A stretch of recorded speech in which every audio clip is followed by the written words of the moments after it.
सभी सुनने वाले मित्रों को नमस्कार। मैं आज ईश्वर के बारे में वैदिक ग्रंथ और उपनिषद और श्रीमद् भागवत गीता में ईश्वर के बारे में जो लिखा है उसके बारे में दो शब्द कहूँगा। वैसे तो ईश्वर के बारे में असंख्य किताबें हैं जिसमें ईश्वर की महिमा बताई गई है और ईश्वर का गुणगान किया गया है। जैसे वेद है, गीता है, रामायण है, उपनिषद है, पुराण है। लेकिन जो सबसे पुरानी हमारी धार्मिक पुस्तक है वो ऋग्वेद है।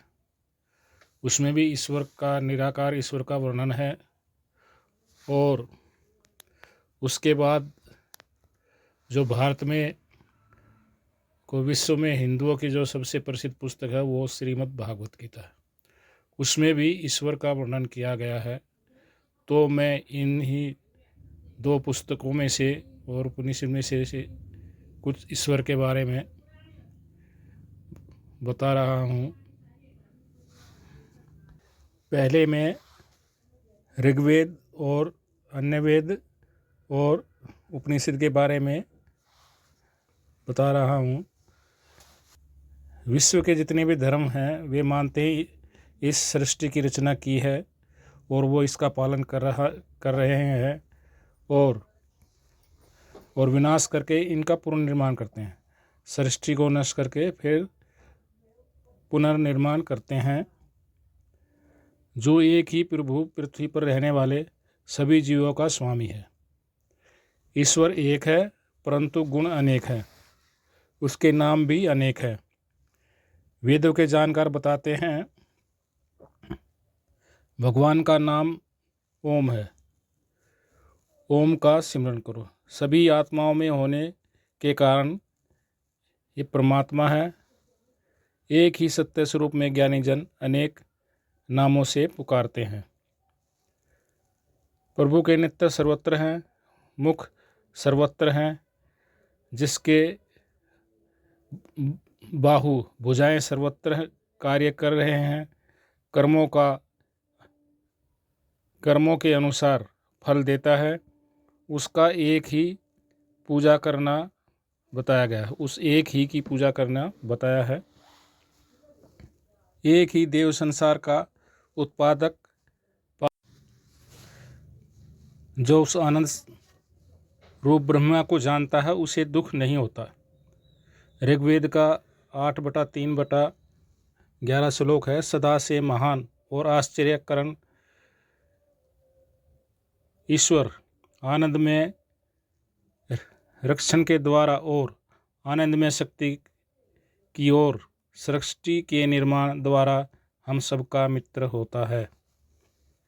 अगला है श्लोक ऋग्वेद का 20/122/1। जिसके गर्भ में अनेक तेजस्वी पदार्थ हैं, वह परमात्मा सृष्टि से पूर्व था। सब बने हुए संसार का एक ही स्वामी है और उसने पृथ्वी और स्वर्ग को धारण कर रखा है, अर्थात रोक रखा है। ईश्वर आत्मिक तेज और बल देता है। सारे देव जिसके शासन में रहते हैं। यजुर्वेद में लिखा है त्रिकाल बाधित सत्य स्वरूप और आनंद स्वरूप ईश्वर मनुष्य को आनंद में बनाता है। यह ज्ञानी परमेश्वर दुख वाजे प्राणी को दृढ़ता प्रदान करता है। दुख पाने वाले प्राणी को दृढ़ता प्रदान करता है और मोक्ष प्रदान करता है।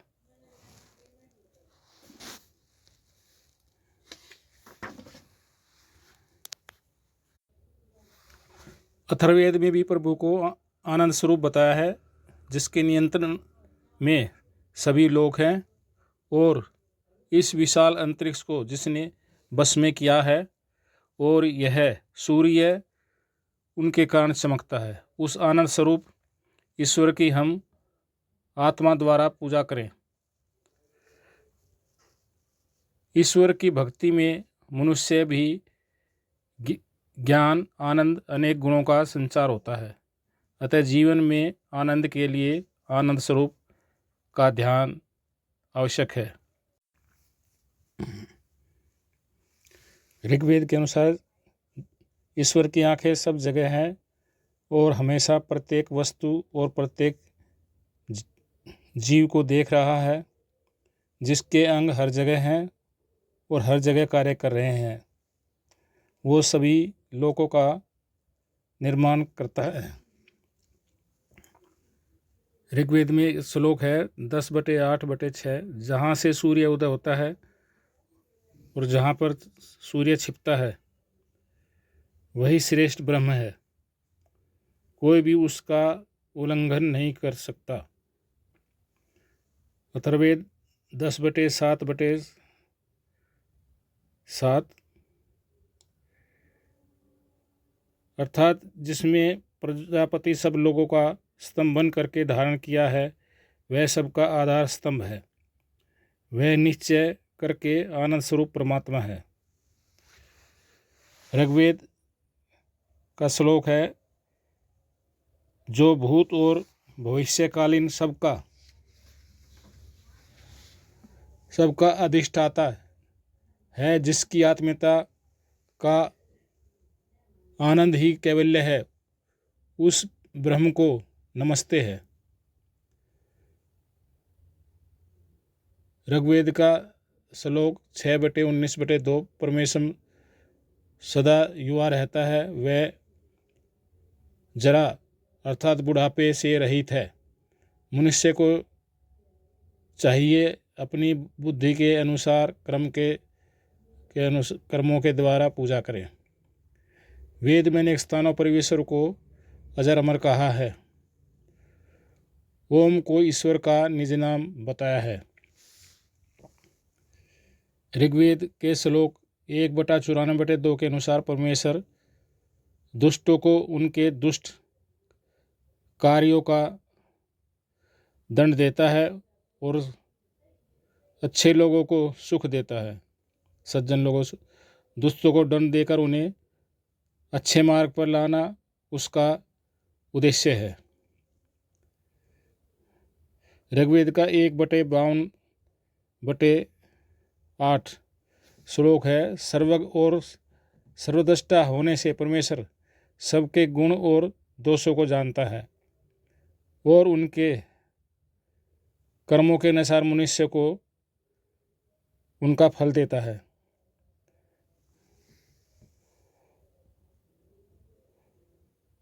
ऋग्वेद में 1/1/6 के अनुसार जैसा मनुष्य कर्म करता है उसको वैसा फल मिलता है।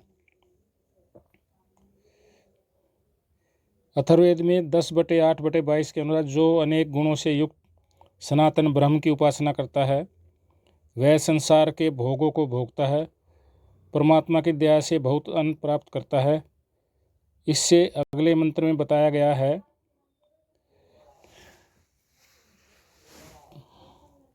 इस परमात्मा को सनातन या नित्य कहते हैं। वह हमेशा नया रहता है, सनातन होते हुए भी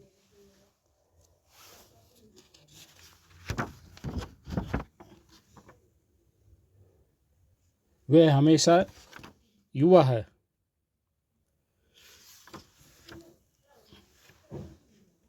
ऋग्वेद का 2/61/2 के अनुसार मनुष्य की प्रार्थना तब सुनी जाती है जब वह मनुष्य शुद्ध भाव वाला हो, जिसकी मन पवित्र हो, पर वह परमेश्वर स्वयं पवित्र है और पवित्रता सत्य को पसंद करता है। ऋग्वेद में 8/15/6 के में बताया है आ हम शुद्ध मन से ईश्वर की स्तुति करें।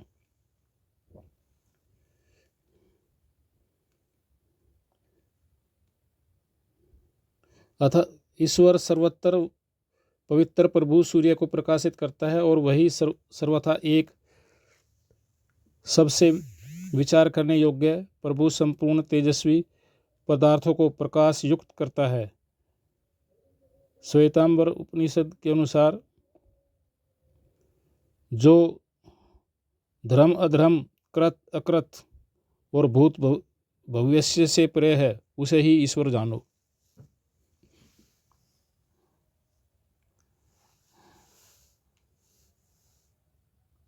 कठोपनिषद का वह परमात्मा परमेश्वर पंच महाभूतों के शब्द स्पर्श रूप रस और गंध इन 5 गुणों से रहित अनादि अनंत और अव्यय है, अव्यक्त है।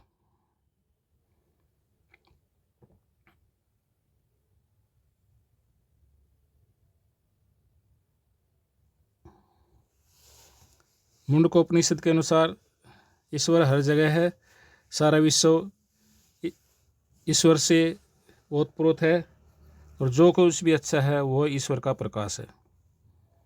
यजुर्वेद के अनुसार उस परमात्मा की सब और आँखें हैं, सब और मुख हैं और भुजाएं हैं और सब और पैर हैं।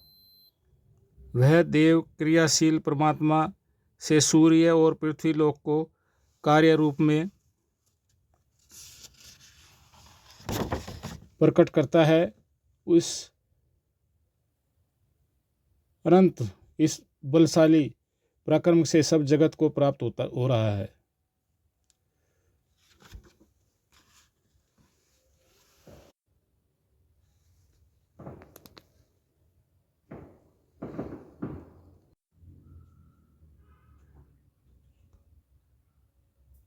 ऋग्वेद के 1/22/20 श्लोक में बताया गया, जिन्होंने ईश्वर के स्वरूप को समझ लिया है उन्हें ईश्वर सूर्य की तरह दिखाई देता है। यजुर्वेद में 32/8 श्लोक में बताया है, ज्ञानी मनुष्य ईश्वर को प्रत्येक पदार्थ में छिपा हुआ, सबका आश्चर्य, सब जगत में व्यापक और कपड़े में ताने बाने के समान सब जगत में व्यापक है, ऐसा जानना और अनुभव करता है। अथर्ववेद के 10/8/29 में बताया है, सर्वत्र व्याप्त ज्ञान से परिपूर्ण ईश्वर से जीवन में पूर्णता आती है, इसलिए हमें ईश्वर को जानना चाहिए। ऋग्वेद के 5/24/1 श्लोक में बताया है, परमेश्वर हमारे शरीर के प्रत्येक कण में और आत्मा के भीतर भी विद्यमान है। वह हम सबका रक्षक, कल्याण करने वाला और सबको आधार देने वाला है, अतः हमें उसकी उपासना करनी चाहिए। ऋग्वेद के 1/6/7 में बताया है,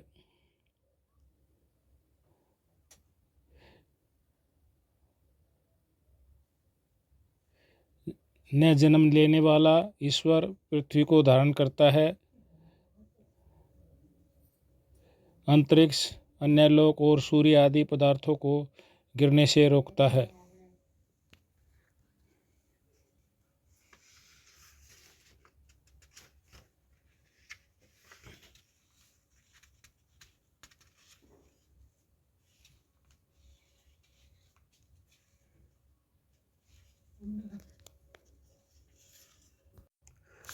अब हम श्रीमद् भागवत गीता, जो कि बहुत ही प्रसिद्ध है धार्मिक ग्रंथों में, इसमें ईश्वर के वर्णन के बारे में जो बताया गया है उसके बारे में बातें करते हैं।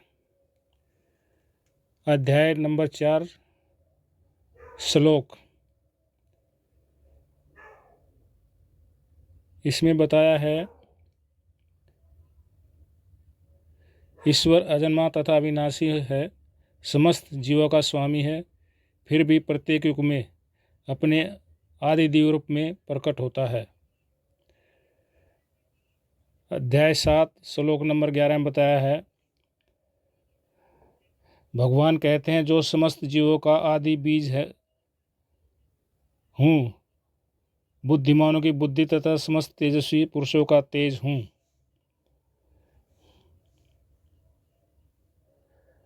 अध्याय 7 में बताया गया है,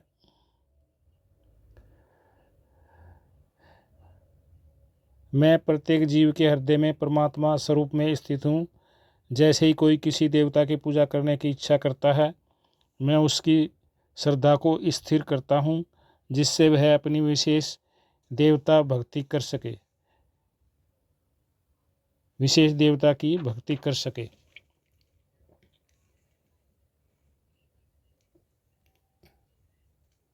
अध्याय 7।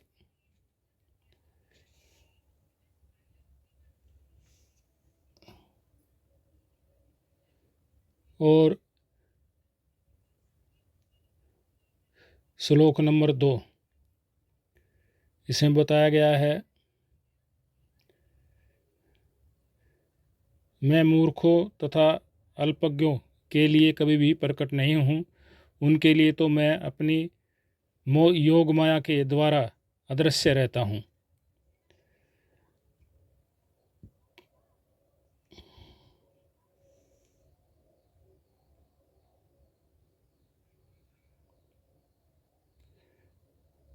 एक श्लोक में बताया गया है, निरंतर परिवर्तनशील यह भौतिक प्रकृति अधिभूत कहलाती है।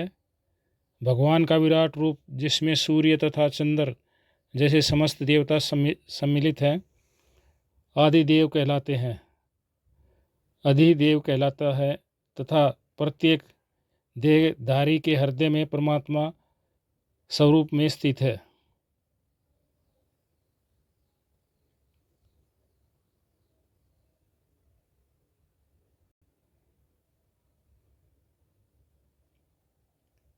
अध्याय 11 में बताया गया है, जो वेदों के ज्ञाता हैं और ओंकार का उच्चारण करते हैं, जो अध्याय 9 श्लोक नंबर 4। इसका अर्थ है, यह संपूर्ण जगत मेरे अव्यक्त रूप द्वारा व्याप्त है। समस्त जीव मुझ में हैं, किंतु मैं उनमें नहीं हूँ। अध्याय 9 श्लोक नंबर 8। इसका अर्थ है, संपूर्ण विराट जगत मेरे अधीन है। यह मेरी इच्छा से बारंबार स्वतः प्रकट होता रहता है और मेरी ही इच्छा से अंत में इसका नाश होता है। अध्याय 10 श्लोक 12 में बताया है कि ईश्वर परम भगवान, परम धाम, परम पवित्र, परम सत्य है, नित्य दिव्य आदि पुरुष, अजन्मा तथा महानतम है।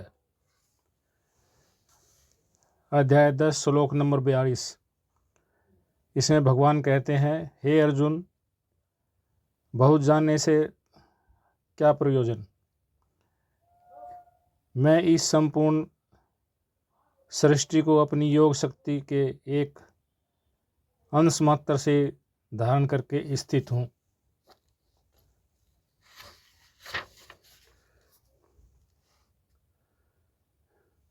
अध्याय 10 श्लोक 12। आकाश में 1000 सूर्यों एक साथ उदय होने से उत्पन्न जो प्रकाश हो, वह भी परमेश्वर के प्रकाश के बराबर नहीं हो सकता। वेद में भी श्लोक में आया है कि ईश्वर प्रकाश स्वरूप है और अनंत प्रकाश है।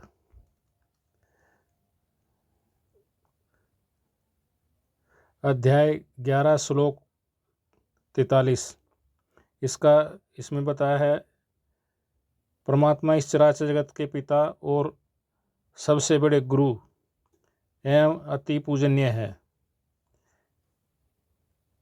अनुपम प्रभाव वाले तीनों लोगों को आपके समान कोई दूसरा नहीं है, फिर अधिक तो कैसे हो सकता है। अध्याय 13 श्लोक 14। इसमें बताया है, वह संपूर्ण इंद्रियों के विषयों को जानने वाला है, परंतु वास्तव में इंद्रियों से रहित है। उसके हाथ, पांव, आँखें, सिर तथा मुंह तथा उनके कान सर्वत्र हैं, इस प्रकार परमात्मा सभी वस्तुओं में व्याप्त होकर अवस्थित है। अध्याय 13 श्लोक 16 का अर्थ है, वह चराचर सब भूतों के बाहर भीतर परिपूर्ण है और यह अचर भी वही है और चर भी वही है। वह सूक्ष्म होने से अविज्ञेय है तथा अति समीप में और दूर भी स्थित वही है। यद्यपि अध्याय 13 श्लोक 17 में बताया है, यद्यपि परमात्मा समस्त जीवों के मध्य विभाजित प्रतीत होता है, लेकिन वह कभी भी विभाजित नहीं है। यह एक रूप में स्थित है। यद्यपि वह प्रत्येक जीव का पालन करता है, सबका संहार करता है और जन्मदाता है।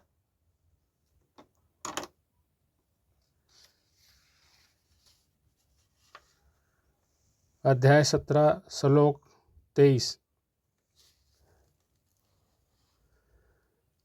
ओम तत्सत। ये 3 शब्द ईश्वर को सूचित करने के लिए प्रयोग किए जाते रहे हैं। वैदिक मंत्रों का उच्चारण करते समय और ईश्वर को संतुष्ट करने के लिए यज्ञ के समय इन शब्दों का प्रयोग होता है।